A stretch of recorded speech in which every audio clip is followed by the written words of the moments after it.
Et puis tu sais, il y a une différence entre je veux être le meilleur et je veux être excellent. Oui. Tu vois, cette notion, elle est tu peux être excellent sans être le meilleur, en fait, tu comprends? Et je trouve qu'on mélange un peu Ouais. certaines fois la chose, tu pas obligé d'être le meilleur, hein. Déjà, sois excellent, ça suffira. C'est d'ailleurs ce qui m'a plu, sur le MOF, Ouais.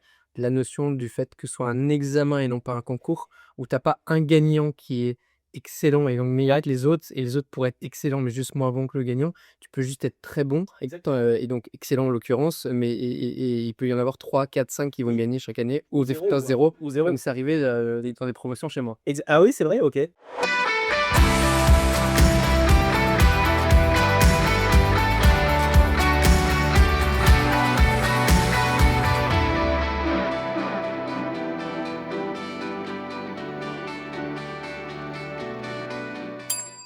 Cet épisode vous est proposé par Muse et je suis ravi de vous en parler parce que c'est un outil que je recommande sincèrement aux hôteliers qui veulent passer à la vitesse supérieure.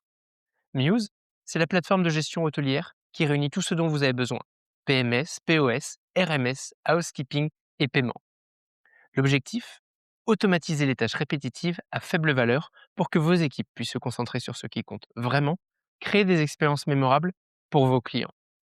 Aujourd'hui, ce sont 15 000 établissements dans 85 pays qui font confiance à Muse. Et ce n'est pas un hasard si Hotel Tech Report les a couronnés meilleurs PMS 3 années de suite et meilleurs POS en 2026. Si vous voulez en savoir plus ou demander une démo, contactez Muse de ma part et bénéficiez d'une offre exclusive. Rendez-vous sur muse.com. On dit souvent que la restauration, c'est un métier de la main, mais mon invité du jour, lui, a décidé de le faire aussi avec la tête. Simon Verger a passé 5 ans à écrire un livre sur 365 produits de la gastronomie, des milliers de fiches, une approche qu'il qualifie lui-même d'un peu obsessionnelle. Et c'est exactement ce qui le rend fascinant. Directeur de restaurant, consultant, il accompagne aujourd'hui les professionnels du CHR sur ce qui les fait vraiment vaciller, la rentabilité, l'équilibre et le sens. Ce qui nous réunit, nous sommes tous les deux meilleurs ouvriers de France, deux promotions, deux métiers, une même question. Qu'est-ce qui fait vraiment qu'un professionnel du service est excellent et pas juste bon? Bonjour Simon et bienvenue sur Hospitality Insiders. Bonjour Maxime, merci beaucoup pour l'accueil. On va essayer de répondre à cette, question pendant cet épisode d'enregistrement. Avant ça, j'aimerais que tu nous donnes un peu le contexte puisqu'on est dans un lieu où on a eu l'occasion de se rencontrer. Tu peux nous dire où est-ce qu'on est? Oui, on est dans une des plus belles régions du monde, soyons un peu chauvins. Bien sûr. On est dans le Bordelais, on est, rive gauche dans le Médoc et on est au cœur d'une appellation, viticole. On est à Pauillac, dans un bel hôtel-restaurant qui a été repris, par une femme plein d'énergie, qui a construit un nouveau produit. On est, vraiment dans le village de Pauillac, sur les quais, face à la Garonne, dans un hôtel qui s'appelle l'hôtel, des Vignes et des Anges à Pauillac. Voilà, c'est un Best Western 1er avec un hôtel et un restaurant. Je suis très content parce que tu me fais découvrir un établissement dans ma région. Alors c'est quand même 1 heure depuis Bordeaux, mais franchement ça vaut le coup et juste derrière la caméra, je vois la Garonne dans son Ouais, on est dans l'estuaire. En plus, il fait beau aujourd'hui, il fait chaud. C'est vrai que c'est pas forcément une destination, on vient pour quelque chose ici.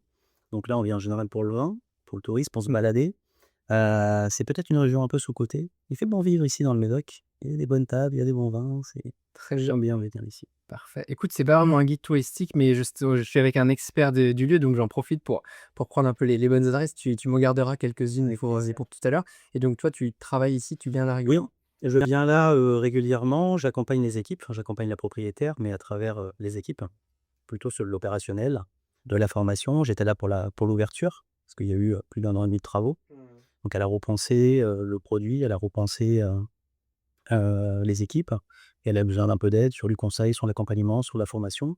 Catherine a toujours travaillé, elle est propriétaire d'autres hôtels. Ouais. Donc là, il y a un restaurant qui s'est rajouté, avec un concept un peu différent, avec une identité un peu différente, une identité de lieu déjà. On est au cœur du Médoc, donc elle est vraiment dans le triangle d'or de Bordeaux, donc il a fallu s'habituer un petit peu. Chaque établissement est différent, donc voilà, je l'accompagne sur plein de sujets, pour essayer de faire corps et faire avancer, cette entreprise avec un magnifique produit. Ouais. Ton activité, alors on parlera plus en détail de ton parcours, tout à l'heure, mais ton activité aujourd'hui, c'est à plein temps consultant ou est-ce que tu es encore en poste aussi de Non, tu as raison, je suis, 100 je travaille 100 pour moi, Mmh. donc j'accompagne diverses entreprises. je reste fidèle à ma dernière entreprise où j'ai été salarié pendant très nombreuses années. Donc je suis toujours sur le bassin d'Arcachon dans ce groupe Aïtza Corniche, heu, donc sur la commune du Pilat. Mais en consultant pur, en fait. Donc je les accompagne, sur le restaurant étoilé. Voilà, où j'ai un rôle également, de transmission, de formation, d'excellence, de visibilité, voilà, je suis très content d'être toujours sur le bassin. C'est une conviction que j'ai de plus en plus. Je profite de ton poste dans le hybride. Tu vois, ces personnes qui sont à la fois externes et qui vont, s'enrichir comme toi à avec différentes expériences et toujours un pied dans le lieu. Alors soit en 100% consultant, soit même, je crois de plus en plus à de l'hybridation. Tu vois, c'est une conversation que j'avais avec un professionnel, de dire: «Mais en fait, tu pourrais être en CDI un jour par semaine dans l'entreprise et être consultant le reste du temps» et c'est bénéfique finalement, pour les 2 aujourd'hui, je pense qu'on est plus obligé d'être l'un ou l'autre. Je sais pas si tu as un avis pour ça? Bah, alors oui, j'ai un avis assez tranché même d'ailleurs et je pense que justement, cet accord de principe, par exemple, que j'ai avec la direction sur le bassin, elle est intelligente, en fait. Elle est intelligente parce que quand je suis là à 100. J'ai une vision extérieure, donc peut-être un regard différent maintenant. J'ai été salarié pendant quasiment 7 ans, hein, donc tu vois, quand tu as les œillères ou tu es parqué dans quelque chose, bah, parfois c'est bien de s'évader un petit peu pour revenir encore plus fort et je crois que, voilà, il y a souvent un parallèle avec le sport qui se fait, justement sur les consultants, mais je pense que c'est une réalité et voilà, moi je pense que c'est le meilleur des compromis aujourd'hui pour moi, vraiment d'appuyer un peu pour où ça fait mal, justement pour les accompagner encore plus rapidement et plus minutieusement finalement. Aider quelqu'un dans la vie aujourd'hui, professionnellement, je pense que ça me ressemble aussi, en fait. Tu vois, on est là pour les aider, pour les accompagner, finalement on n'est pas les garants de quelque chose, mais pas loin quoi. Ouais. Donc moi j'aime cette idée d'être au service de quelque chose en fait Mmh. et pas que de quelqu'un. Un peu en miroir sur ton expérience, tu vois? Moi, la mienne, mes derniers postes CDI, alors moi, je me suis toujours amusé, là-dedans, je suis pas devenu, consultant, j'ai pas créé mon entreprise pour fuir quelque chose. Mais en fait, il y avait quand même ce côté, bridé où, comme tu dis, j'avais des œillères. Alors je m'en rendais pas tellement compte à ce moment-là, mais, je finalement, je ne servais qu'une seule maison et quand j'ai commencé à aller en voir d'autres, bah, ce que je vaux chez les uns bénéficie forcément aux autres de manière indirecte. Tu t'enrichis intellectuellement, tu prends de l'expérience. C'est une vision différente. Après c'est vrai que moi j'ai eu de la chance, j'ai jamais vraiment été bridé, pendant ces dernières années quand j'étais salarié où, on m'a laissé bien faire les choses quand même, donc c'est une forme d'intelligence aussi, tu vois? C'est très important. Mais évidemment, quand tu vois plusieurs entreprises, quand tu vois plusieurs visions, bah, tu as envie d'aller un petit peu partout et je pense que tu grandis aussi, de ce côté-là, donc c'est important, quoi. Complètement.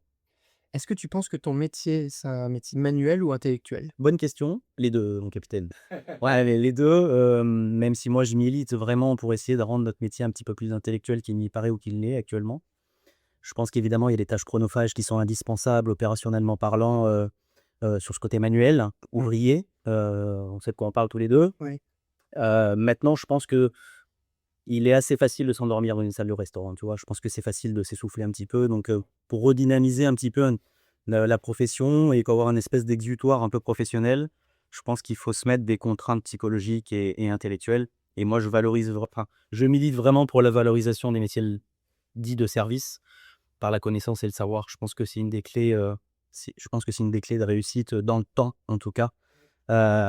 Justement pour rester, compétitif parce que le temps avance. En 2026, on travaille plus qu'en 1990 ou en 2000 et je pense que c'est ce qui peut faire aussi la différence d'un très bon professionnel. Donc moi, je pense que si on valorisait un petit peu plus les métiers par la réflexion que sur justement, l'opération pure, manuelle, peut-être que ça libérait, Mmh. et ça, voilà, ça démocratisait un petit peu tout ça, quoi. Complètement. Moi, je suis un des fervents défenseurs de mon métier, avec un axe peut-être un peu particulier, celui du savoir et de la connaissance, mais heu, je pense que ça ferait du bien à la profession, vraiment. Mmh.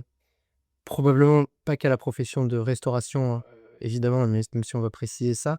Je pense en tout cas, de mon côté, que quand tu donnes de l'autonomie et que tu permets aux personnes de faire les choses et de grandir, en fait, elles pilotent ton business beaucoup mieux que toi, tu pourras même le piloter. Exactement, exactement.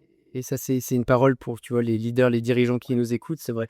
de donner cette main libre, intelligemment, aux collaborateurs et ils feront de votre business, quelque chose de 1000 fois plus puissant que ce que vous pourriez faire vous-même. Ouais, avoir de la liberté, que ce soit dans l'expression, manuelle, physique, intellectuelle. Je pense qu'il faut, il faut les gens laisser faut laisser les collaborateurs libres, en fait. Ouais. Alors évidemment, les managers, les responsables sont là pour encadrer tout ça, mais Oui. Oui, qu'on n'entende pas que le livre, ça veut dire on peut tout faire et exactement. C'est pour ça, je pense que c'est bien de clarifier aussi, tu vois? Mais je pense il faut les laisser justement, proposer, créer, ce qu'on n'a pas forcément l'habitude dans les métiers dits de service, hein, qu'on soit réceptionniste, gouvernante ou maître d'hôtel ou sommelier, si tu veux, la créativité est souvent, cachée derrière quelque chose, mais on peut créer dans une salle de restaurant, si tu veux, juste de réfléchir un peu différemment, tu vois? toi et moi, on a été formés à être, à exécuter dans une brigade, à monter dans la hiérarchie étape par étape, un peu militairement à faire ce qu'on nous disait de faire et tu as raison de t'expliquer que justement on peut faire beaucoup plus quand on met un peu de créativité. Moi, je me demande comment toi, tu as réussi à faire ce virage dans ton parcours puisque tu étais salarié, pendant 7 ans et plein d'autres expériences avant. Comment tu as réussi à amener cette connaissance, à développer cette conviction que tu as aujourd'hui?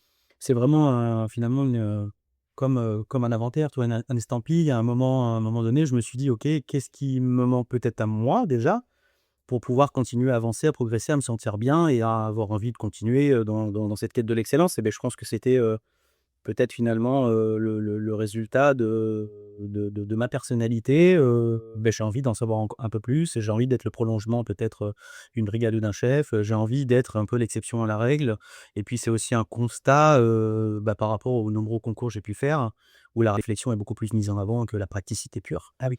Donc il y a un moment où il faut que la réalité la réalité de tous les jours, il faut qu'elle soit en adéquation avec, ce qu'on demande aussi en concours, quand tu te remets en question ou, regarder un petit peu plus devant que derrière, quoi. Donc, tout ça a fait que, je pense que le on sous-estime la connaissance et le savoir dans les métiers, dits de service et je parle pas que du service en salle évidemment, hein, je pense à la notion de service quand vous allez à la poste où c'est pour moi une notion de service, non mais c'est vrai, hein, tu vois? Ou quand tu vas à la SNCF ou tu prends le train ou tu vas dans les salles de restaurant ou tu ailles acheter une baguette de pain, c'est bien de connaître, quelle farine tu as utilisée quoi, tu vois? Rien que ça par exemple, je ne suis pas sûr que dans 99 des boulangeries, celle qui est derrière la caisse puisse me répondre et pourtant moi j'ai une personne qui est allergique à une farine très précise autour de moi, donc c'est très important. C'est un exemple comme un autre, mais Mmh. je pense que justement, si quand même exemple du quotidien, en lancer un petit peu plus pour, des tâches qui sont, primaires finalement, peut-être que ça peut donner une petite plus-value, à l'entreprise ou avec la personne avec qui tu officies ou tu travailles. Ouais, absolument. Et donc ça, cette culture-là du produit, tu l'as développée tout seul? On t'a un peu pris par la main? Tu es allé chercher des producteurs? Comment tu as Ouais, je l'ai fait un peu tout seul. Après, j'ai rencontré d'immenses professionnels avec une culture, gastronomique époustouflante, ça donnait envie aussi, tu comprends? C'est bon, enfin dans la vie, on s'inspire que les bonnes idées, hein, donc et l'inspiration, elle donne un peu cette étincelle qui exactement, exactement. Il y a rien à aller chercher le réveil, tu vois? Tu te dis: «Waouh, ah oui, quand même, là je OK». Donc il y a un moment, il faut aller chercher les informations, il faut se les créer, mais tout ça, ça prend du temps, ça prend de l'énergie, et puis c'est au fil de rencontres, hein, c'est comment ça se passe, hein, dans notre métier, au-delà de tu t'inspires du meilleur, tu t'inspires des gens qui sont autour de toi aussi, non. donc voilà, l'identité du lieu où tu es le plus souvent, influe quand même un petit peu, sur plein de choses, hein, donc je pense que c'est une ambiance générale tout ça en fait, je Mmh. crois que c'est une valorisation de ta personnalité à travers quelque chose, mais j'entends que certaines personnes ne sont pas dans ce conditionnement-là, hein, tu vois? Il y a pas de bonne ou mauvaise route, par rapport à la connaissance ou au savoir. C'est chacun fait comme il a envie, même si moi j'essaye de pousser à 200 quoi. En tout cas, toi, ta conviction et tu l'as mise au service de ton travail et Oui. évidemment tu t'appliques ce que tu dis aussi et je pense que c'est Ouais, parce que je pense que le devoir d'exemplarité, il est quasi obligatoire, en fait, si tu veux convaincre naturellement, finalement, hein. C'est un peu comme le leader, tu vois? Le responsable, pour moi, c'est 2 nuances complètement différentes, pour plein de raisons et là, c'est pareil, si tu veux, quand si tu animes un briefing et tu parles de la nouvelle carte et des produits, si tu es pas au-dessus en termes de connaissances ou de transmission, ça sert à rien de le faire, en fait.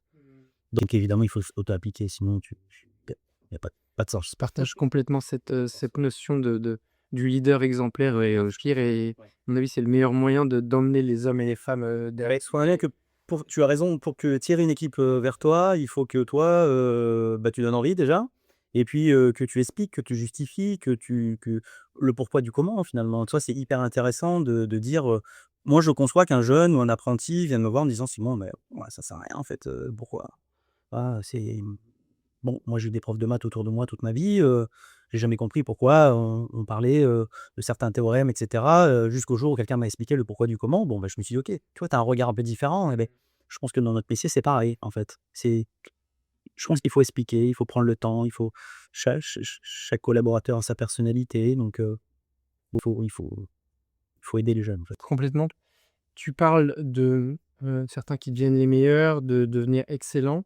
Moi, je me pose la question de comment est-ce qu'on passe de bon à excellent et est-ce que au passage tout le monde peut passer de bon à excellent? Ouais, c'est une question, c'est pas une question taboue, mais c'est une question compliquée à répondre parce que on a la chance dans notre profession d'avoir tout type finalement d'enseignes. C'est-à-dire qu'on a des bistrots, des brasseries, des palaces, on peut travailler la nuit, le jour, à Tokyo, à New York, à Paris, donc tu veux, il y en a un ensemble de valeurs et de facteurs qui font que on peut se retrouver excellentissime, dans un bistrot au fin fond du Médoc, avec autant de talent que maître d'hôtel dans un Centre Macaron à Paris, tu vois? Donc la notion de compétence, elle est liée à plein de facteurs, mais je pense qu'on peut être excellent dans plein de lieux différents avec des connaissances et des valeurs différentes, en fait. Donc, je sais pas vraiment répondre à ta question, mais je pense que chaque personne, peut viser son excellence en rapport avec le lieu où il officie et par rapport à l'attente de la clientèle, tu vois? Je pense qu'on peut être excellent dans un lieu comme celui-ci,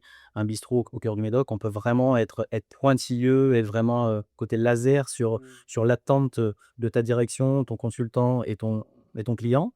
Et puis, ça ne correspondra absolument pas à si tu te déplaces de 500 mètres et que tu vas voir le relais château de l'autre côté de la Garonne, tu vois? Donc, je pense qu'il faut trouver son lieu. Oui, il y a une notion d'alignement. Ouais, bien sûr, il y a c'est quasiment la clé finalement de réussite dans notre métier, c'est-à-dire trouver ta position, par rapport à la position de l'entreprise, te sentir bien dans cette entreprise pour pouvoir prétendre au moins à accéder à l'excellence versus l'entreprise où tu officies, quoi, et ça, c'est hyper important, quoi. Complètement.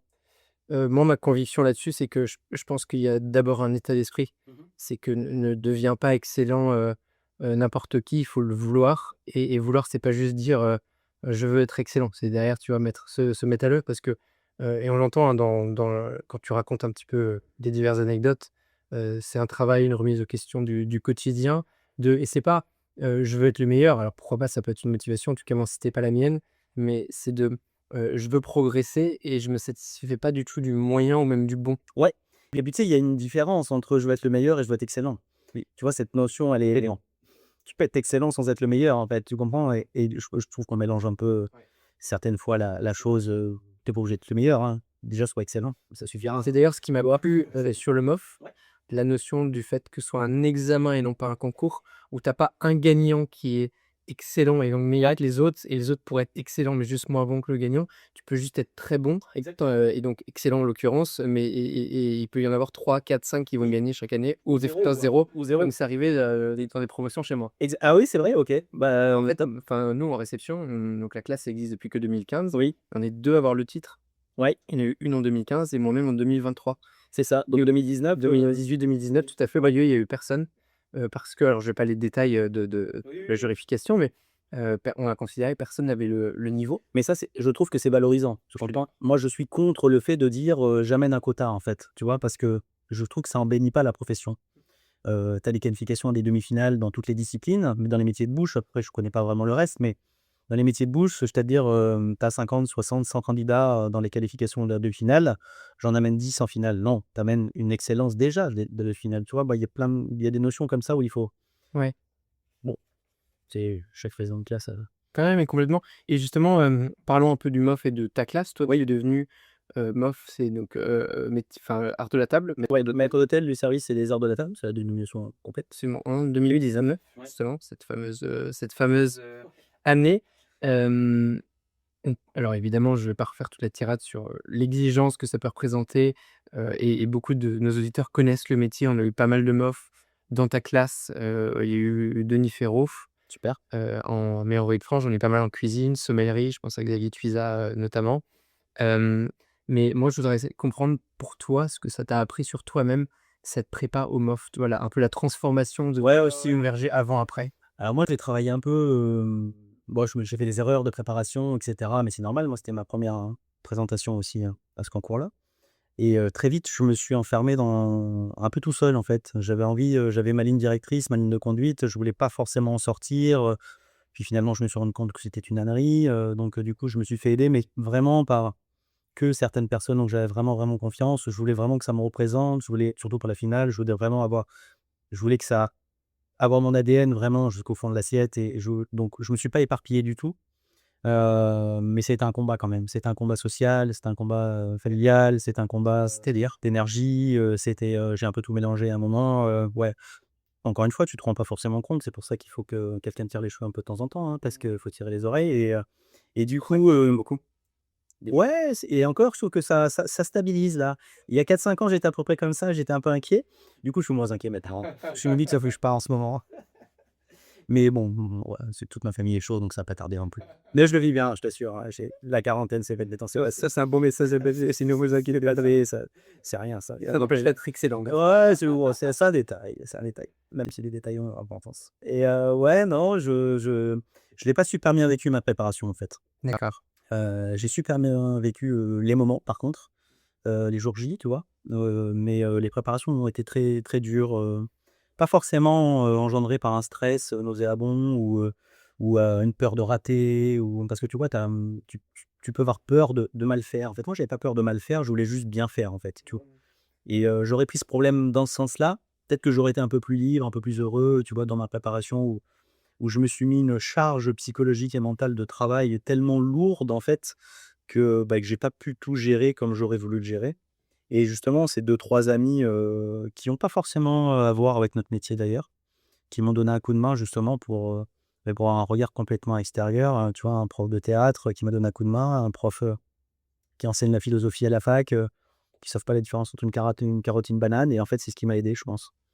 Tu vois? J'ai pas pris des gens du métier. Les seules personnes, et puis j'ai eu d'énormes déceptions aussi de certaines personnes, qui je pensais être proches de moi pour me donner un coup de main et qui ne l'ont pas été, donc ça tire un trait aussi sur certaines choses, tu vois? De notre métier. Oui, on sent que ça a été une vraie étape, Ouais, c'était une étape difficile, ouais, entre la demi et la finale, pas avant ni après en fait. C'était une étape difficile, ouais. Ouais, ouais, ouais. mmh, peut-être aussi, alors c'est moi qui suis interprète, mais parce que ta classe métier typiquement est peut-être plus regardée que la mienne, parce que moi, par exemple, j'ai pas du tout vécu ça, mais pour le coup, aujourd'hui encore d'ailleurs, quand je dis que je suis meuf réceptionniste, la plupart des gens ne savent pas que ça existe. Alors mais tu sais, c'est pareil dans notre cas, hein, C'est vrai? même oui, même si c'est un tout petit peu plus démocratisé, honnêtement, les gens, alors, tu vois? Toi, tu as de la chance encore une fois, parce que toi, on dit: «Meuf réceptionniste», on sait ce que tu fais dans la vie, Mmh. grosso modo. Meuf maître d'hôtel, les gens savent pas trop ce que tu fais, ce que tu as à faire, ce que tu dois faire. Tu passes le meuf chocolatier, les gens savent que tu travailles au chocolat, tu vois? Nous, bon, on sait pas trop encore, tu vois? Est-ce que le titre est en rapport avec ce qu'on te demande? Pas sûr non plus, donc Complètement. bon, Et c'est une conversation que j'avais avec, Denis Ferro aussi sur la problématique, enfin le challenge dans votre classe métier, c'est qu'elle est très large. oui. Elle demande beaucoup de connaissances qui englobent notamment de la sommellerie ou du bar, alors Ouais. que tu as un MOF sommelier et tu as un MOF, barman aussi, qui eux ne font que ça. Ils sont vraiment un peu dans une verticale. Tout à fait. Hem, Mais là, justement, ce qui est très intéressant, Maxime, là-dessus, c'est vraiment ce qui m'a passionné le plus, en fait, c'est ça. C'est-à-dire que c'est cette, générosité potentielle d'épreuves et de travail lié à fournir, en fait. C'est vraiment, moi, j'ai moins de respect pour Usain Bolt qui fait, 100 m, que pour un marathonien, Gabriel Sélassié qui court le marathon, tu vois? Et je pense que cette vision un cancérologue soigne le cancer, un ophtalmo, regarde les yeux, le médecin généraliste est capable de tout regarder, je pense que ça nous correspond bien. Et Denis pense un peu comme ça, hein. ouais, Ouais, il pense un peu comme ça. ouais, c'est intéressant en tout cas de partager, les états d'esprit, des uns et des autres. Quelle transformation tu vois ou peu maintenant, sur toi et sur le regard qu'on te porte, depuis que tu as le titre? Il faut pas se mentir quand tu as le col bleu, blanc, rouge, tu as, fait bien un moment et on t'a mis dans une case pour te dire: «OK, le métier est un peu validé par l'intermédiaire de cette personne», donc c'est quand même une plus-value, ouais, assez, Évidemment. assez jouissif et il faut pas s'en cacher, quoi. Mmh. Non, il faut en être clair, mais honnêtement, moi, ça m'a pas j'ai pas eu, moi, je l'ai pris comme un aboutissement, en fait. Tu vois? J'ai pas pris, j'entends souvent: «Oui, c'est un tremplin», je sais pas quoi. Moi, pas du tout. Tu vois? C'est important. Moi, c'est on m'a tamponné quelque chose, je l'ai accepté comme ça, comme un aboutissement de ce que j'ai pu faire avant, et je le valorise comme ça. C'est-à-dire qu'aujourd'hui, moi, j'ai pas arrêté de travailler, j'ai pas changé ma philosophie. J'étais dans un restaurant, j'y suis toujours un peu différemment, mais je suis tu vois? Voilà, donc pendant les 7 années après mon MOC, j'ai je compte ça a rien changé, quoi. Donc évidemment, peut-être que tu es un petit peu plus, écouté, peut-être que, ton téléphone sonne un peu plus, peut-être que, ça peut faire un peu la différence si tu as 2 profils, tu as un MOF, un non-MOF, peut-être que voilà. Maintenant, on n'est pas dans une filière où la valorisation, médiatique, enfin je suis pas MOF, ni sommelier, ni pâtissier, tu vois? Donc, Que cuisine et pour en avoir reçu, oui évidemment, à ce podcast de nombreux, il y a vraiment un avant et un après et d'ailleurs, hem, enfin, ça se voit tout de suite sur la médiatisation, bien sûr, à quel point, quand ils travaillent dans un restaurant, ça amène de la lumière sur le restaurant. Mais j'avais pas forcément cette nuance, tu vois? Moi, je mettais quand même le MOF, maître d'hôtel dans cette catégorie-là avec le sommelier et la cuisine. moi je le mettrais pas dedans. D'accord? Ouais. Je le mettrais pas dedans. Et je trouve que ce qui est intéressant, c'est aussi pour ceux qui nous écoutent et tu vois, qui peut-être visent ça, de comprendre enfin, je pense que c'est vraiment pas le faire pour les bonnes raisons que d'y aller en se disant: «Après, je vais être super connu et ma vie va être géniale et je vais arrêter de travailler». Bah, c'est pas le cas, non, c'est pas le cas, d'ailleurs, c'est pour ça qu'on est là tous les 2, hein, donc En effet, ouais. Ça amène beaucoup de choses, mais je pense que c'est pas les bonnes raisons et tu vois, j'ai eu, Claire Duplex, donc pour le coup, l'autre meuf, réceptionniste, la première.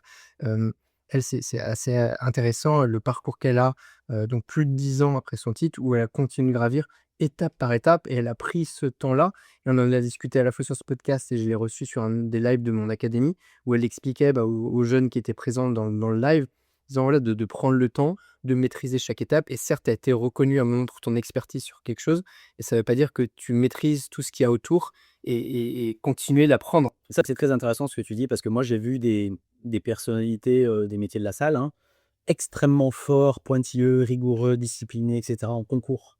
Impressionnant. Mais j'étais un peu déçu, quand je les voyais opérationnellement sur le terrain, si tu veux.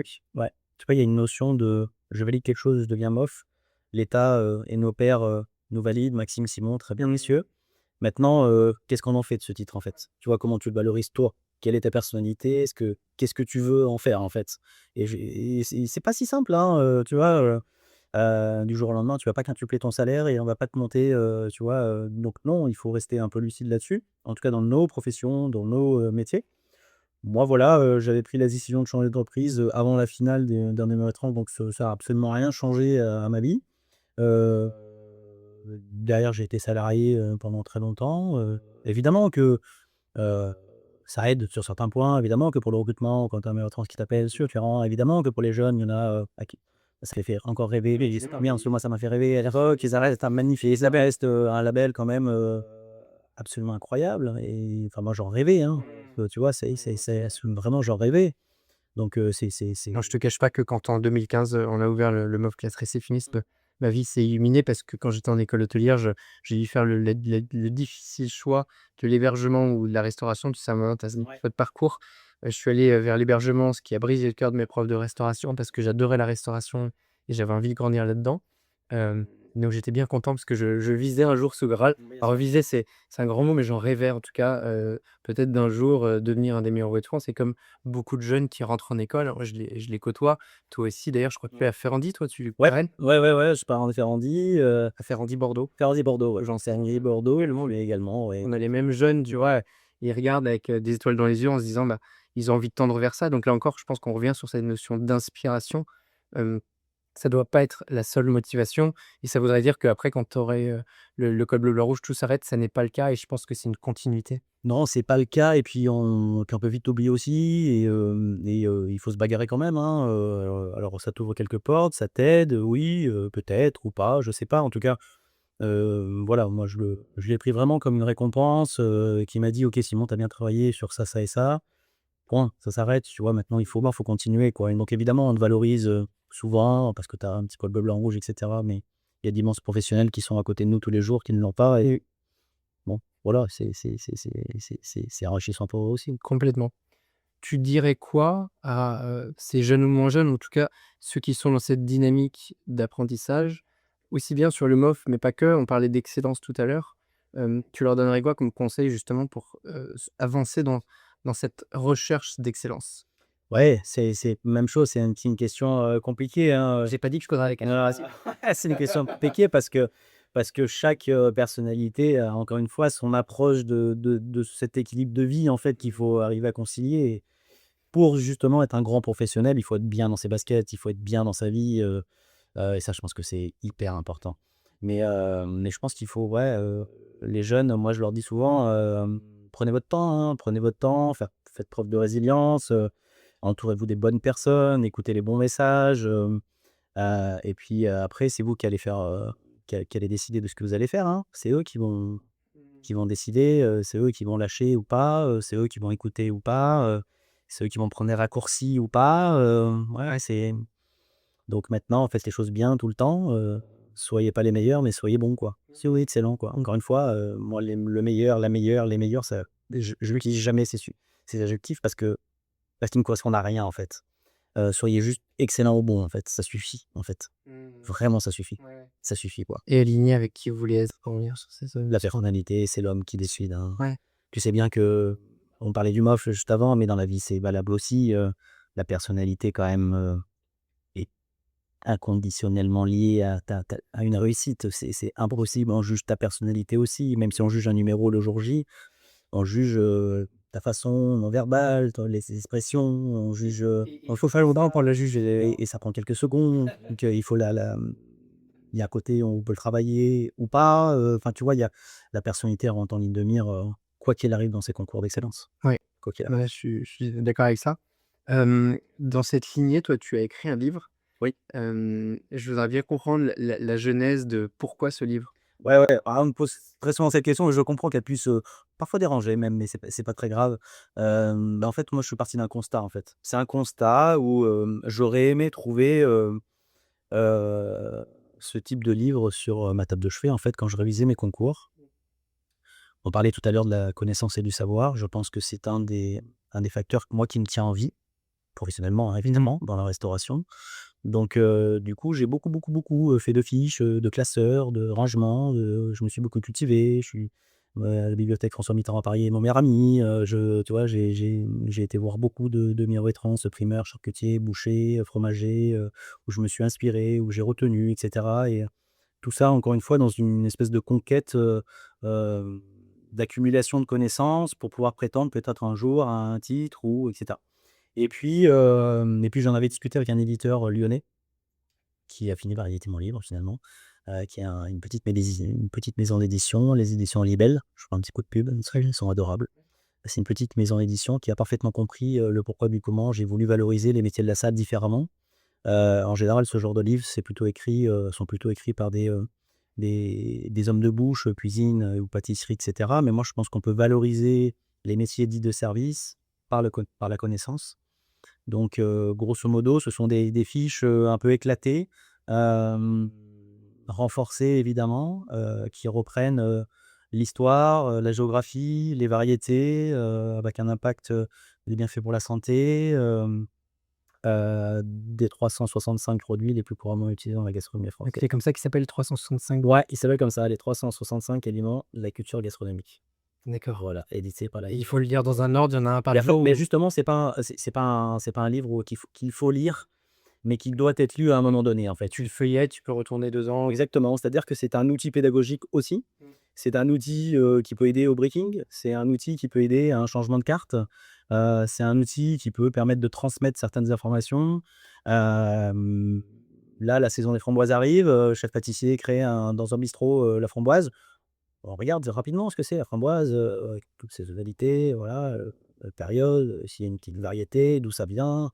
Ça peut prendre que 3-4 minutes, on n'est pas obligé de détailler absolument tout ce qui est écrit dedans, mais je pense que c'est important justement, encore une fois, de valoriser cette connaissance et cette culture à travers le métier de la salle. Ouais. Je vois qu'on a tous les 2 en tout cas la transmission, chevillée au corps et ça tombe bien, ça fait partie des valeurs des meilleurs ouvriers de France donc Exactement, ouais. Ouais, c'est plutôt logique et heureusement d'ailleurs, hein, oui. ouais. Non mais en tout cas content pas surpris mais content toujours de retrouver cet alignement parce que je pense que c'est important, de continuer de transmettre, que les plus anciens le fassent, que ceux qui sont les plus titrés le fassent et tu disais, ces livres que tu aurais aimé avoir, quand toi tu as étudié, quand tu as commencé. Moi, j'ai créé ce podcast parce que c'est le contenu que j'aurais aimé avoir à 15 ans quand j'étais en école hôtelière où on ne pouvait pas écouter ou échanger avec un leader du secteur. quelqu'un qui avait une grande vision.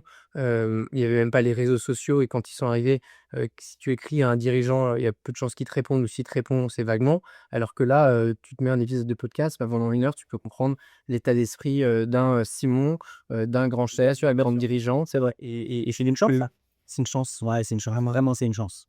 Mais je suis d'accord avec toi, la communication aujourd'hui, cette démocratisation par la communication de nos métiers, elle est salutaire, hein. Elle nous fait beaucoup de bien et aujourd'hui, il y a plus vraiment d'excuses pour que les jeunes ne s'impliquent pas où ils ont envie de s'impliquer. Je sais pas si tu vois? Complètement. Et ça, je pense qu'aujourd'hui, c'est ce que je dis aux apprentis, aux jeunes, aux commis et cetera qui rentrent.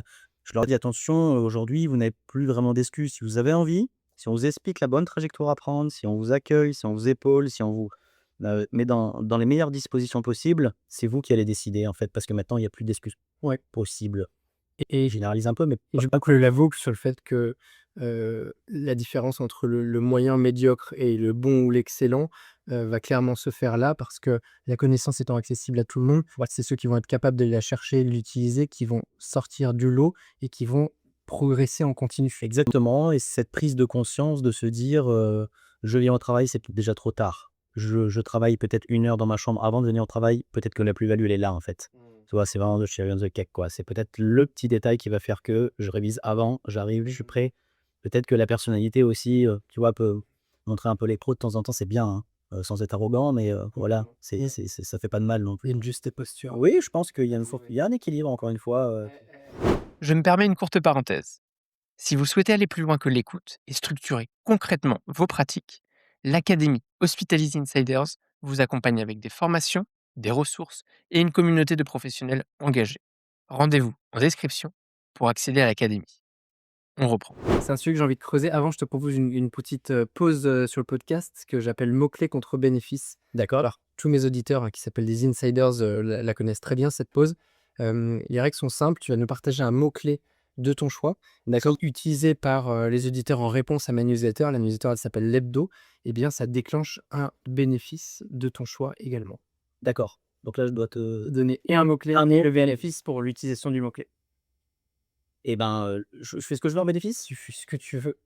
Beh, Il faut être capable de l'assumer derrière. ouais, beh, je vais l'assumer parfaitement. Je vais, bénéfice, je vais offrir un repas, pour 2 personnes sur la formule du déjeuner dans l'établissement où on est. Waouh!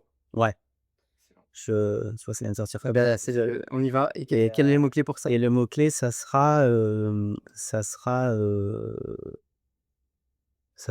mot savoir. Savoir. Ouais, parce que ça veut tout et rien dire. Une personne, enfin pour 2 mais donc au premier qui écrivent, comment est-ce Premier qui écrit. Ça te va? très bien. Alors là, je vais bien vous regarder dans les yeux, ceux qui nous voient, en caméra. Eh bien, attention parce que si vous répondez à l'édition de l'hebdo où on annonce, Simon, donc généralement elle sort le lundi matin, je vous donne un petit tip sur les envois Donne pas de contrôleur, hein. ça part sur les 7 heures, mais vous le savez puisque vous les recevez. Il s'agit pas de juste me répondre à ma newsletter, aux emails parce que je reçois plein d'emails, tu sais, avant. Des gens qui veulent se positionner, c'est très bien, ils sont Tu bouscules un peu. là, on prend le premier. Très bien. Allez, C'est un concours de premier. vitesse. Ouais, concours de vitesse et oui, oui, après, j'apprécierais qu'il y en ait plein, mais le premier c'est rigolo souvent. Moi, j'aime bien faire ça. Très bien, je te mettrai en relation comme ça, Avec grand plaisir et pour organiser la suite. j'espère qu'ils passeront un bon moment ici. Non, mais j'en suis sûr. Non, ce sera super. Évidemment, vous nous partagez, photos et commentaires, bien sûr. Obligatoire. Ouais, on veut une suite. Tu sais, il y a beaucoup d'histoires qui se créent autour de ce podcast et après et notamment celle-là parce que ça fait quand même plus d'une centaine d'épisodes, je crois que je donne des mots-clés contre bénéfices. D'accord. Et donc il y a plein de choses qui se font, des rendez-vous, ouais, des visios, des dédicacés, des embauches. Il y a vraiment plein d'histoires et je pense qu'à un moment, il faudra que je tire le fil, tu sais, de tout ce qui a été fait. Ouais, il y a un livre potentiellement qui est Potentiellement, il y a un livre, ouais et on a déjà fait, une sorte de livre blanc, un guide de la des hôteliers. super intéressant ça. Où j'ai mis mes 4 saisons, ouais, du podcast et tous les apprentissages que j'avais faits et un peu ma vision pendant ces années-là. D'accord. Je peux pas teaser quelque chose que je n'ai pas encore, concrétisé, mais probablement qu'il y aura une suite. Est-ce que ce sera un livre ou autre? Mais en tout cas, s'il y a des idées comme ça, je les prends et elles viendront, agrémenter ce prochain projet, je pense. Top. Ah, c'est génial ça. Ouais, c'est super. Excellent. Ouais. Donc l'autre grande thématique, tu viens de un peu de l'évoquer, c'est le côté équilibre, pro perso. Je sais que c'est un sujet, tabou. Pourquoi est-ce qu'il est encore tabou? Et puis après on va creuser peut-être des pistes de solutions. Oui, il y a des solutions, hein. Tabou, le mot est peut-être un peu fort. Maintenant, il est toujours d'actualité. Ça, c'est une certitude. Maintenant, cet équilibre-là, je pense qu'elle est plus handicapante psychologiquement, finalement que physiquement, Moi, ça fait 20 ans que dans ma tête, le côté, je suis pas devant, le journal télé à 20h, ce n'est plus dans ma tête, en fait. C'est-à-dire que j'ai cassé, naturellement, chassé naturellement cette barrière psychologique de me dire: «Je travaille les week-ends, je travaille les au mois d'août, je travaille à Noël, je travaille le 14 juillet, le 15 août, et le soir, je rentre, tout le monde dort». Ce n'est même plus une réflexion ou, tu vois, dans ma tête. C'est-à-dire que je pense qu'il y a un moment où ça peut être dur au début. Je pense qu'il y a une organisation de vie à trouver, Oui, oui. bien sûr. Il y a un équilibre avec, social, familial à trouver, oui. Mais je pense que les compromis, aujourd'hui, on a quand même beaucoup avancé dans nos métiers. On travaille plus 90 heures par semaine. Il ne faut pas travailler 90 heures par semaine de toute façon, mais tu vois, je pense qu'on a beaucoup avancé aussi et je pense qu'il y a une régulation qui doit arriver naturellement. Je trouve qu'il y a des compromis qui doivent être trouvés aussi. Moi, je suis pour, personnaliser. Oui, tu as des enfants, tu ne travailles pas le mercredi. Oui, tu es une femme et cetera. Oui, il y a des passe-droits, mais évidemment qu'il y a des passe-droits, en fait. Moi, je milite pour ça. Je trouve qu'on peut trouver des compromis intéressants. Je trouve qu'on peut aujourd'hui, l'équilibre argent-temps, je trouve qu'il s'équilibre aussi. Avant, je pense que l'argent prédominait. Aujourd'hui, je pense que le temps est en train de... C'est très marqué chez les nouvelles générations. Exactement. C'est surtout les nouvelles générations qui finalement nous font repenser tout ça. Et je pense que la notion de temps, et plus on vieillit, plus on le voit aussi, Oui, je pense qu'elle a la valeur de la valeur du temps, elle est de plus en plus valorisée et valorisable finalement.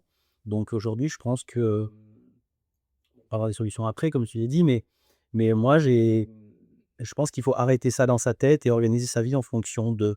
Et on prend plein de plaisir, hein. On travaille dans la restauration, on a des enfants. Vous prenez pas 8 heures du matin, hein, en général. Vous pouvez amener vos enfants à l'école. On peut, le mercredi, être en coupure ou même pas travailler le mercredi et être avec vos enfants. Oui, c'est sûr que le soir, pour coucher vos enfants, c'est un peu plus compliqué, mais on peut faire les devoirs, on peut aller chercher à l'école, on peut avoir une vie, on peut partir au mois de janvier en vacances, on peut avoir des compromis intelligents sur un week-end sur 2, sur 3. Enfin bref, il y a plein de solutions possibles, hein. Ça dépend encore une fois de l'identité, du lieu, de la géographie, de la vision, des managers ou des propriétaires.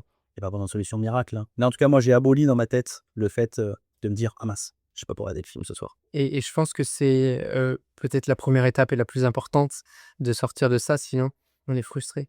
Ah, mes potes, ils peuvent sortir le vendredi et le samedi et C'est ils ont des vacances l'été et moi pas. impossible de travailler dans notre secteur si dans ta tête, c'est pas clair, le samedi soir en majorité. C'est impossible. Mmh. Oui, évidemment, tu es amoureux du sport, tu es un peu frustré, c'est vrai, tu auras des résultats, tu auras évidemment, tu es passionné de musique, les concerts, c'est le vendredi soir, faut pas y aller non plus. Oui. Évidemment, tu as envie de partir avec, tes enfants, ou ta famille ou tes meilleurs amis, week-end du 15 août, c'est un peu compliqué, mais ça fait partie du charme de notre métier. On travaille quand les gens s'amusent, nous on s'amuse quand les gens travaillent, voilà, mais je pense que c'est vraiment un équilibre à trouver dans sa vie personnelle, en fait, Mmh. personnelle et il faut abolir psychologiquement, tout ça, quoi. Ouais. Moi, j'avoue que étant rentré en école hôtelière avant l'âge de 15 ans, ça a rapidement été, mon formatage et donc j'ai jamais trop eu cette frustration. Par contre, je constate maintenant, en étant parent, Oui, la difficulté du système quand tu es en horaire décalé, qu'en fait, quand tu as une vie qui n'est pas dans les clous du lundi au vendredi, 9h-18h. exactement. D'ailleurs, ça a été la grande difficulté, moi, enfin, c'était plus nous finalement qui avions ces barrières-là, c'était finalement les barrières naturelles de, la France, en 2025 quoi, Mmh. 2026. C'est-à-dire que, moi j'ai une fille, elle va rentrer au collège, on n'est pas tout à fait encore un peu autonome à 10 ans, 11 ans. Il faut s'en occuper, les week-ends on travaille, les soirs on travaille, le matin on travaille, c'est une question d'organisation. C'est pas qu'on ne veut pas, c'est parfois on ne peut pas aussi, hein. Donc il faut trouver, cette balance, cet équilibre, justement pour satisfaire un petit peu tout le monde tout en respectant, nos horaires et nos contraintes de notre métier, quoi. Bien sûr. C'est quoi alors tes axes, de solution? Bah, je pense encore une fois qu'il y a pas de solution miracle, ça marche pas. Par contre, je pense que, considérer un petit peu plus, les bobos et les tracas, les demandes de chaque, collaborateur, aller dans une espèce de Ils font direction ça un du peu point de vue de l'entreprise. ça c'est point de vue entreprise, hein. Ouais. Je pense que c'est indispensable. Indispensable. Maintenant, de gros efforts ont été faits dans notre secteur. Je parle vraiment sur le côté social, RH. Je pense que vraiment on progresse. Peut-être pas assez vite, mais on progresse beaucoup. On peut pas dire qu'en 2026 on travaille, comme en 2000 et comme dans les années 90 dans la restauration. On n'a pas le droit de dire ça. Donc là, on a progressé. Maintenant, on fera pas de miracle. Les restaurants seront toujours ouverts les soirs. Les hôtels seront toujours ouverts les dimanches. Donc il y a un moment, il faut aussi accepter qu'on est une profession qui doit travailler sur certains points, oui, mais on fera jamais de miracle. Maintenant, aller dans une direction de personnalisation des salariés, des employés, des collaborateurs, je pense que c'est une des clés de réussite. Ouais. Après, gérer son temps de travail, même chose côté entreprise, sur peut-être un peu plus de continu, un petit peu plus de récupération. Encore une fois, travailler sur la notion de temps, je pense que c'est important. Voilà, après il faut accepter aussi certaines choses, hein. Ça va pas être tout blanc ou tout noir, tout mal. Complètement. Moi, j'aime bien le gris, hein. Beaucoup de nuances à apporter, mais en synthèse et je mets un peu aussi mon grain de sel là-dedans, je trouve que dans le triangle, tu vois, qui est l'entreprise, le collaborateur et l'État, hein, qui apporte aussi la loi, l'entreprise, oui, doit s'adapter et si on a le mode de fonctionnement des années 90, ça ne fonctionne plus et on le voit, on s'est cassé les dents, la covid a accéléré encore ça, le phénomène et là on ramasse nos dents tranquillement et on comprend qu'il faut changer drastiquement. Donc être à l'écoute, avoir une proposition de valeur qui soit pas que salariale, mais qui soit aussi sur la qualité de vie. Hem, je pense que il y a un changement d'état d'esprit du salarié collaborateur et tu disais, heu et ça c'est aussi un peu, tu vois, pour le coup, de notre société, hein, en France notamment où, ça doit être un acquis que, le repos c'est le samedi, dimanche et que, si à 19 heures je suis pas chez moi, j'ai raté ma journée. Oui. En fait, moi j'ai toujours adoré, travailler en horaire décalé parce que ça me permet aussi de faire les choses en horaire décalé et de pas souffrir du reste. Ça a commencé à me gêner quand la société m'a imposé que, en fait, une nounou, ça travaille du lundi au vendredi, pour le coup de 8 heures à 18 heures et que le samedi, dimanche, ça crée des contraintes et donc je peux pas faire regarder mon enfant quand moi j'aimerais aller travailler. Heu et donc je pense qu'il y a le changement d'état d'esprit de la personne. On peut très bien être heureux et toi, tu en as un exemple et je pense que j'ai maintenant des dizaines, voire des centaines bientôt d'invités sur ce podcast qui travaillent aussi les week-ends, les vacances et qui sont parfaitement heureux. Pour le coup, de côté État, de valoriser ça aussi bien ça peut être sur de la rémunération le dimanche comme on le voit dans d'autres secteurs, ça pourrait être, sur d'autres avantages, sur, mettre en place des systèmes de crèche et garde, alors spécifiquement pour les parents que nous sommes. Alors toi, tu es moins concerné maintenant, mais moi je suis en plein dedans, pour que ce soit adapté. Moi, je rêverais d'avoir, une crèche pour, les hôteliers et les métiers décalés qui fonctionnerait jusqu'à 23 heures ou les samedis, Alors dimanches. ça existe, trop peu évidemment, mais ça existe. Il y a certains, grandes structures qui ont des autocrèches sur place, Oui. garde d'enfants et cetera, mais c'est encore trop peu.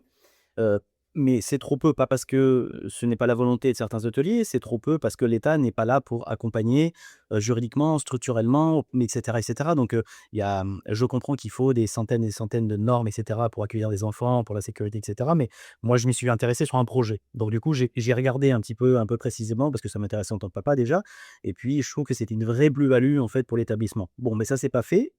Non pas, encore une fois, à cause de l'hôtelier, mais parce que les contraintes étaient trop grandes par rapport à l'État français et je te rejoins là-dessus, c'est-à-dire qu'il faut que ça soit un triangle, qui soit aligné, en fait. L'employeur, le collaborateur et l'État et aujourd'hui, il y a eu des grandes discussions, et des décisions qui ont été prises, voilà, je me rappelle des problèmes liés au taux des TVA, des charges sociales, des charges fiscales dans la restauration et cetera. Tout ça et finalement ça porte ou ça dessert finalement notre secteur et bon, voilà, je fais pas de politique, hein, mais je pense qu'on est un secteur qui est pas forcément valorisé, de ce côté-là non plus, et on le voit par rapport à l'intermédiaire de nos syndicats, hein, d'ailleurs, hein. Oui, grand sujet. Je Bah, bon, un sujet, jour, ouais, grand sujet. un jour, j'irai dans cette direction pour les impatients. Si vous avez des contacts, je prends avec plaisir, mais d'inviter un peu du monde, syndiqué, sur ce podcast, à ce micro, Ah, je pense que ça peut être très intéressant. Je regarderai moi d'ailleurs. pour, creuser, Je regarde aussi parce que c'est vrai que c'est intriguant quand même de on est une branche où les syndicats sont présents mais faibles de puissance et de pouvoir, ou en tout cas pour trancher, ils sont là pour nous aider, hem, bon. Ouais, il y a de sujet là quand même, hein. Complètement. Ouais, il y a sujet. Donc, avis à ceux qui nous écoutent et qui ont envie de creuser ça et aussi sur la partie, crèche ou en tout cas offre, plus globale. S'il y en a qui ont des idées puisque toi, c'est déjà quelque chose qui t'avait poussé, Ouais. contactez-nous. Moi, je serais qu'à minima d'y donner de la voix et pourquoi pas de Ouais, c'est de participer. Je pense qu'il y a un vrai sujet d'attractivité, de notre secteur plus globalement et moi qui fais partie un peu des missions de mon entreprise, tu vois? Et de mon parcours de vie, d'améliorer l'attractivité du CHR et je pense que ça vient aussi par ça. J'en ai parlé. Alors c'est marrant parce que depuis que je suis papa ou j'allais l'être, plein d'épisodes s'orientent un petit peu vers ça. Mais le nombre de personnes et d'ailleurs souvent des femmes, qui doivent mettre leur carrière entre parenthèses, qui sont des personnes brillantes, sur le 30-45 ans parce que c'est l'époque, où on s'occupe de nos enfants finalement de 10 à l'après-collège, c'est terrible et c'est quand même dommage de se couper de tels talents qui pourraient venir alimenter notre industrie. Ça, c'est un gros sujet aussi, Alexis. Ça, c'est un Bon, je te le garde pour, et d'ailleurs pas que pour les femmes, hein, enfin je veux dire, moi j'ai des amis, ils sont en couple, amis IS, hein, même chose, hein, c'est très compliqué et encore une fois, je pense qu'il faut, pour valoriser notre filière et notre secteur, il faut trouver des solutions là-dessus aussi. Il faut trouver des solutions. Ouais. Il faut trouver des solutions, il faut s'adapter, il faut personnaliser, il faut nous aider, il est pas c'est compliqué. Absolument. J'ai une toute autre question. Alors, on verra que c'est aussi dans la lignée. Et là, il ne s'agit pas de prendre la défense d'un parti du triangle et on comprend que c'est un juste équilibre à trouver. Toi qui accompagnes donc, aujourd'hui beaucoup de restaurants, est-ce que et notamment aujourd'hui quand nos collaborateurs ne travaillent plus 90 heures, est-ce que c'est possible, d'être rentable quand on fait de la restauration, d'avoir un business qui fonctionne bien? Et si oui, comment? On veut ta sauce secrète. Bah, il y a pas de secret, hein, ouais, je pense que c'est possible. Je pense que c'est possible et heureusement. Ouais, si, il y a quand même pas mal de restaurants en France, hein, je sais pas si tu es au courant, qui gèrent pas mal quand même. Donc, non, non, non, il y a des business plans qui sont parfaitement, réalisables, mais maintenant c'est toujours pareil, heu, il y a des modèles économiques qui fonctionnent mieux que d'autres. Là, on parle vraiment de restauration traditionnelle, hein, je parle pas de chaînes ou et cetera. Des particuliers peuvent réussir, financièrement parlant, hein, là, parce qu'on est sur le thème, sur ce thème-là. Oui, oui, oui, mais encore une fois, c'est, justement, j'en discutais avec un restaurateur il y a pas longtemps, je lui disais: «La course au chiffre d'affaires, c'est bien, la course, à la maîtrise des charges, c'est peut-être mieux». C'est toujours pareil, bien vendre, c'est facile, bien acheter, c'est peut-être un peu plus compliqué. Donc, après il y a des mots-clés, il y a des facteurs, il y a des gens très compétents, qui maîtrisent bien tout ça. Il faut pas hésiter à poser les bonnes questions, à faire les choses dans l'ordre, mais on peut gagner de l'argent dans un restaurant, oui, oui, on peut gagner de l'argent, bien sûr, après, c'est vrai que la marge nette, enfin, ce qui reste, c'est pas démentiel par rapport à certaines entreprises, mais on peut gagner de l'argent dans un restaurant si c'est bien tenu, oui, oui, bien sûr qu'on peut, ouais, raison. Donc c'est un sujet de bonne gestion. Heureusement, comme tu dis, mais sans faire, tous les détails, on comprend que le sujet est profond et complexe. Ah oui, oui, oui. Mais c'est quoi? Heu, ce serait quoi tes axes principaux, on va dire? Mais vraiment, c'est bien acheté, vraiment bien acheter, bien maîtriser ses charges. Je pense que c'est ce qu'il y a de plus important Mmh. avant de penser à, bien vendre, en fait, vraiment. C'est-à-dire que toi, tu t'auto-maîtrises, tu maîtrises ce que te coûte finalement un client, ce que te coûte une productivité, ce que te coûte un salarié. Et une fois que ça, c'est très clair dans ta tête, que c'est bien défini, tu peux aller chercher vraiment tes ratios et tes multiplications et tes coefs multiplicateurs. Parce que finalement, en fait, on pense, «Putain, j'aimerais bien vendre le menu 36 €». Non, mais on s'en fiche, en fait. C'est combien ça te coûte? Pourquoi? Et tu vois, je pense que si on pour le souvent pour les fêtes de fin d'année, tu vois, exemple concret. On dit, «Allez, on va faire un menu à moins de 100 €». Pourquoi? Bah, je sais pas combien ça te coûte, Mmh. quand, combien, quel produit, avec qui, combien, tu vois? Oui. Quelle est la moins-value, plus-value de cette soirée, tout ça, enfin bon, orchestre, Donc c'est-à-dire qu'on table. part un peu de la perception du prix qu'on a envie de donner. Bah, disons que tu as une approche psychologique de ce que tu aimerais faire. Mais en ce que tu aimerais faire et le faire bien financièrement parlant, évidemment, encore une fois, là, c'est que des chiffres, c'est des mathématiques finalement. Bah, je trouve qu'il y a, ouais, il y a une nuance qui est souvent un peu décalée. Donc, il faut faire attention. Aujourd'hui, la rationalisation du personnel, c'est pas simple dans notre métier. Les staff costs, c'est un sujet quand même, qui a lieu, hem, très souvent. Aujourd'hui, une personnalité compétente, ça coûte cher dans un restaurant. Ouais. Les produits, ça coûte cher. Un beau produit, mais produit, matériel, hein, Oui. Une structure. exactement, et ça coûte cher.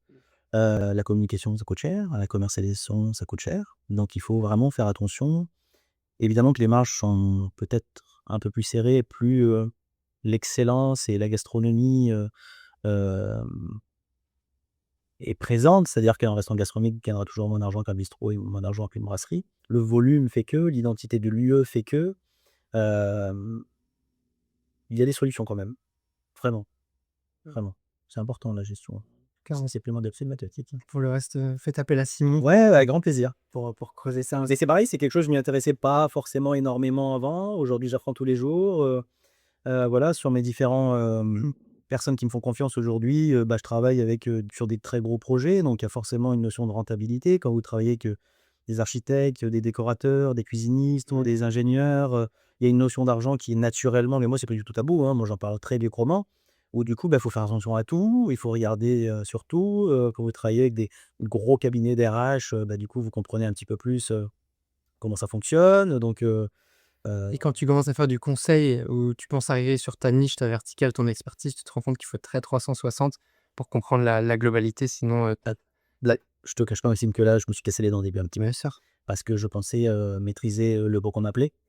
Et en fait, oui, alors certes, mais pas que. Mais il y a plein de choses à côté. Mais pas que. Et puis du coup, ça t'ouvre d'autres portes en fait. Tu vois, je me suis jamais vraiment, vraiment intéressé à tout ce qui était côté hébergement. Bon. Parce que la restauration, c'est viscéralement attaché à moi, parce que ça s'est jamais passé finalement, enfin tu vois. Et puis là, je suis sur des projets beaucoup plus globaux, beaucoup plus complets. Donc quand il faut aller valider une chambre témoin, bon, il faut apprendre un peu quand même. Il faut s'entourer parce que c'est pas du tout dans mes compétences de base, hein, donc et je trouve ça passionnant. Construire une cuisine, je trouve ça génial, quoi. En tout cas, merci de raconter, d'avouer que tu t'es cassé les dents parce que je pense que, c'est probablement une erreur que font beaucoup, de penser que parce qu'on maîtrise son sujet, on maîtrise le sujet global. Non, non, ça marche pas. Enfin, en tout cas, moi, ça marche pas. Ouais, moi, je sais, j'ai peut-être des prétentions de croire que je sais maîtriser certaines choses dans ma niche, dans mes œillères, mais dans le reste, je m'aperçois que non, non, moi, je sais rien faire derrière un desk de réception, je sais rien Mmh. faire dans une chambre. Et l'hôtellerie-restauration, contrairement à ce que beaucoup qui n'y travaillent pas pensent, c'est un métier qui est à la fois complexe et compliqué et tout le monde ne peut pas, devenir hôtelier-restaurateur, en tout cas pas en un jour. C'est inconcevable si on veut faire les choses correctement. Ça me semble fou comme pari. Mmh. Mais c'est passionnant, hein, puis moi j'élargis vraiment mon spectre de connaissances encore une fois, je suis entouré de personnes incroyables, sur la partie vraiment hébergement, enfin c'est super intéressant en fait. Donc tu vois, ça permet, ces missions-là, de base, tu penses faire, juste ce pourquoi on t'appelle et cetera, puis tu t'aperçois encore une fois, Ouais. tu l'as dit, hein, Yacine, que ça peut pas suffire, donc si tu Mmh. veux grandir encore une fois, c'est toujours pareil, hein, bon c'est génial quoi. Absolument. C'est l'heure de créer ensemble une fiche bonus. Fiche bonus. Et oui, c'est encore, toi qui aimes les fiches, tu as peut-être aimé la mienne. Vas-y, on va. C'est, le bonus de l'épisode, en fait, tout simplement.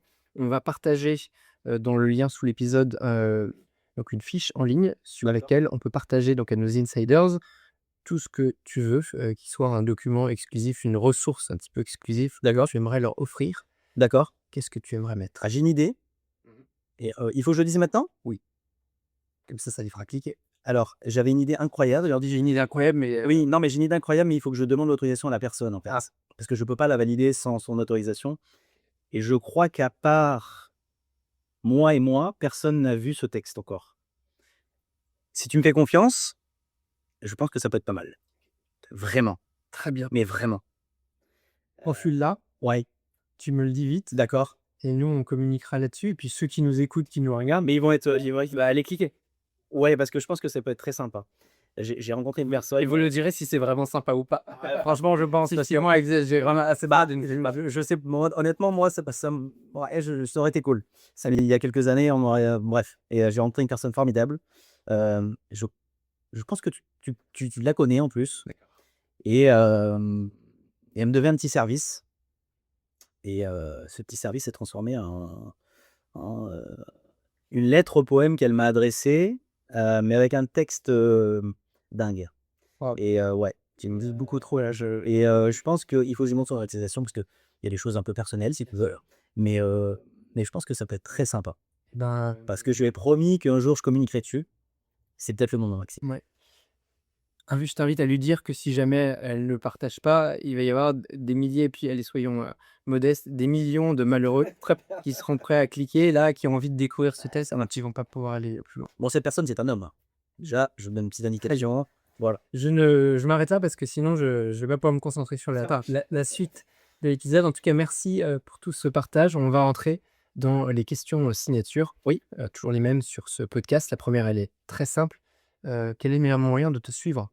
De me suivre, alors moi je suis pas ultra doué en communication.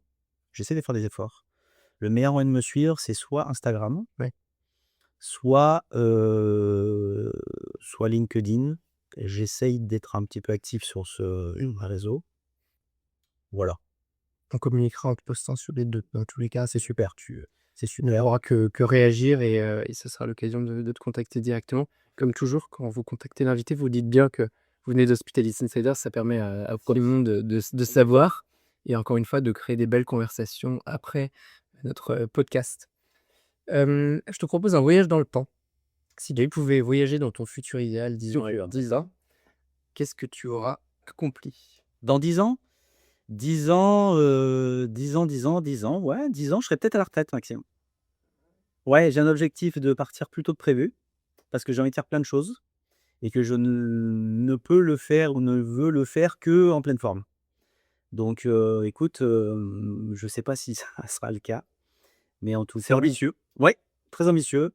Tout le monde rigole, hein, quand je dis ça même bon bref, une proche m'insulte à chaque fois, mais c'est pas très grave. Non, mais là, tu viens de t'engager médiatiquement. Ouais, ouais, bon j'assume. Donc, on sait que dans 10 ans, si on vergit à 7, si vous avez des projets qui seront bien, faites-le maintenant. Mais voilà, moi je suis amoureux de la liberté, hem, de là où j'aimerais vivre, comment y vivre, avec qui y vivre. Donc j'ai des projets d'expat un peu sur certains domaines qui me plaisent vraiment. Donc j'aimerais vraiment essayer d'approfondir un peu ça. Je ne peux pas trop en dire plus, mais parce que c'est lié à des projets professionnels aussi. Mais j'aimerais concilier un peu ça. Hem, je pense que je serais heureux pour, tu vois, dans 10 ans, je pense que ce serait bien. Là, je me sens parfaitement bien dans mon travail, actuel. Mais dans 10 ans, j'aimerais bien aboutir à autre chose, voilà, ça, ce serait bien. Mmh. Très bien. Bah, on sera probablement au peut-être 800e épisode, non, dans The Hospitality Insiders et je te réinviterai d'avoir à discuter de ta retraite. Allez, dans retraite, ouais, alors soyons un peu pessimistes ou optimistes pour toi, on fait le millième ensemble si tu veux. On peut faire le militaire ensemble avec grand plaisir. Est-ce que tu as une recommandation de lecture à nous partager? De lecture, hein, oui. Oh, j'ai lu un truc dingue. Il faut que j'ai lu un truc dingue et en plus, j'ai lui fait un clin d'œil aujourd'hui. C'est, c'est un ami, qui est, chef, animateur, journaliste gastronomique, qui a écrit plein de livres et qui s'appelle, Cyril Rouquet-Prévôt. Je sais pas si tu connais? Non. Et qui a écrit un dernier livre, qui m'a fait vraiment rire, qui, mêle, l'art de la contrepétrie et les recettes culinaires. Ouais, c'est assez osé, c'est un peu, le côté un peu vicieux, très sympa. Forcément je vais être repéré. Ouais, j'aime bien cette idée de démocratiser, décomplexer un peu des livres, un peu de recettes et cetera. Alors le titre, c'est une phrase, le titre, je sais que la maison d'édition, c'est Egg Media.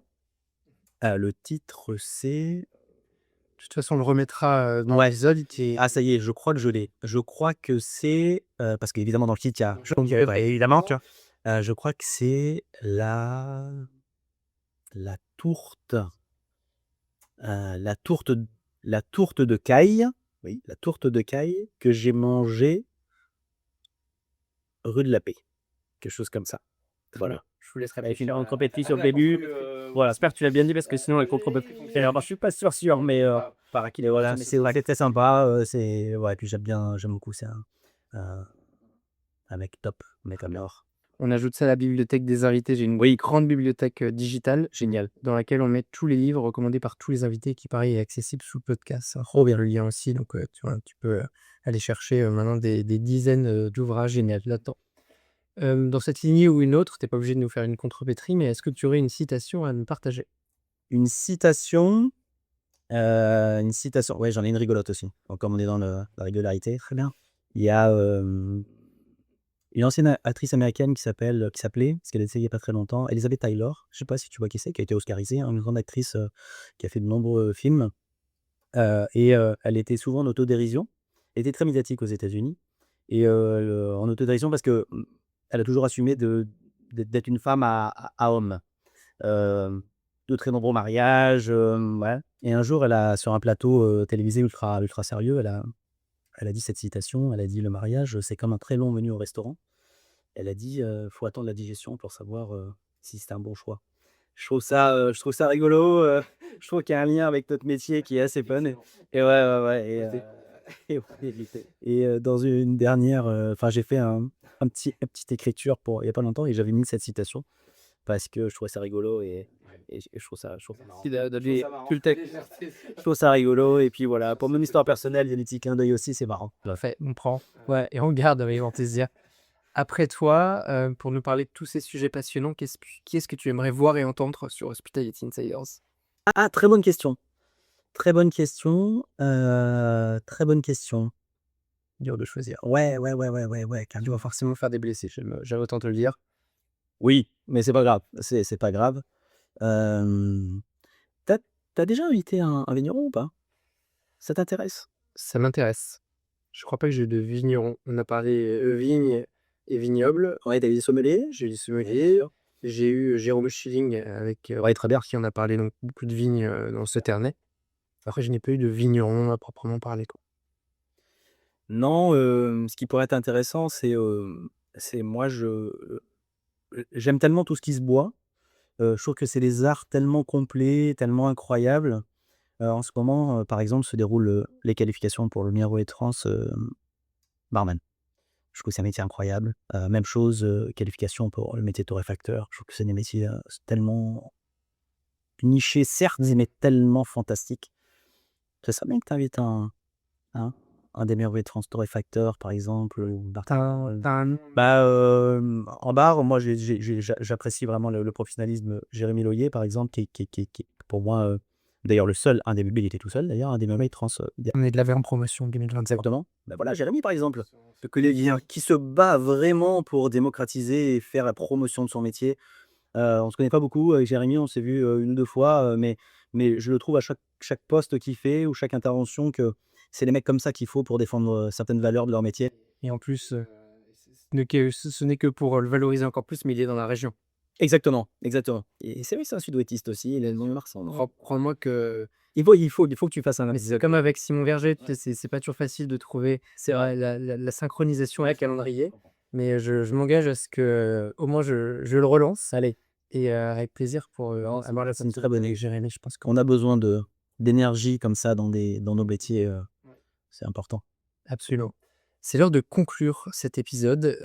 Traditionnellement sur Hospitality Insiders, c'est l'invité qui termine le podcast.